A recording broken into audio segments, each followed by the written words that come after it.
Here on the porch of the Bell House. It's a family property that was built by my great-great-grandfather. My grandmother, Kizzy James, lived here her entire life. My father, Richard Duncan, his brother, Jimmy Kurt Duncan, were born in the house. And we've been... And we're crazy. I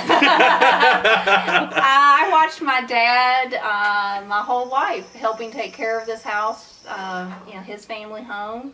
And a couple of years ago, the house really needed some help. So Eric and I, after having done how many homes? Four other homes. 4 old houses. We're crazy old house people.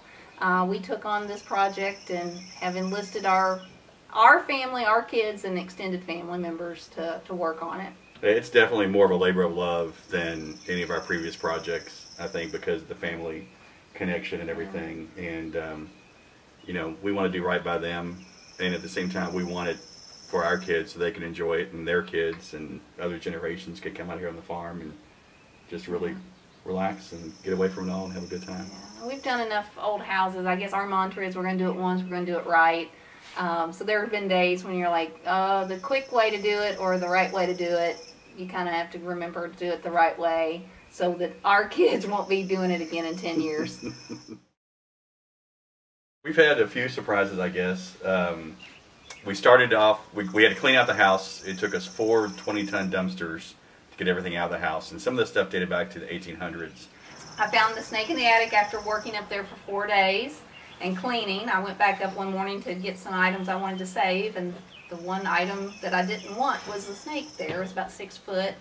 Took a picture of it so Eric would believe me. We never found him, but we found his skin, so we knew he was there, but he's long gone, hopefully. And then, well, we worked our way down in the basement, which we're not sure anybody had been in at least 20 years or so. And we always heard my dad say, oh yeah, there's some old jars and stuff down there with fruit in it. That's all we really knew. 1,123 jars that were canned between 1910 and 1940 of peaches and apples, pears, jellies, cherries that had fermented into wine, yeah, all sorts of jams and things. And we brought them out not knowing what we had and put a picture on Facebook, and next thing you know, the Ball Jar Museum in Muncie, Indiana was calling us because this was apparently some treasure trove of filled jars that nobody ever seen before. So the kids helped us, which probably was the worst job. I think they rather do anything else but to clean jars. Yeah. We cleaned out all the jars, and we started posting pictures of them on social media, and some guy, I forget where he was coming from, he called it Jarmageddon. We thought that was pretty funny, so then we started getting offers for the jars, and then the jar lids, and so we actually had to go dumpster diving to get all these old jar lids that we found. People never throw anything away, they just store it somewhere that you can go and find it later. But that's good, because like when we were missing window frames, we knew they're in the house somewhere, we just had to go hunt for them. Or in a barn, or across the road. Yeah, we found the complete rail set. Spindles and all back in one of the barns back there.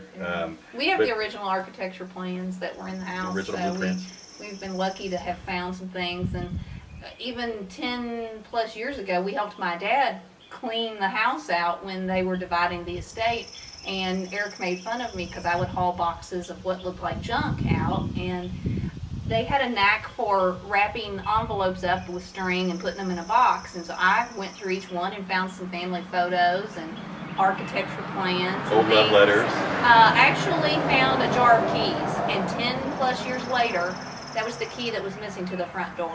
Yeah. So it was kind of meant to be, I guess.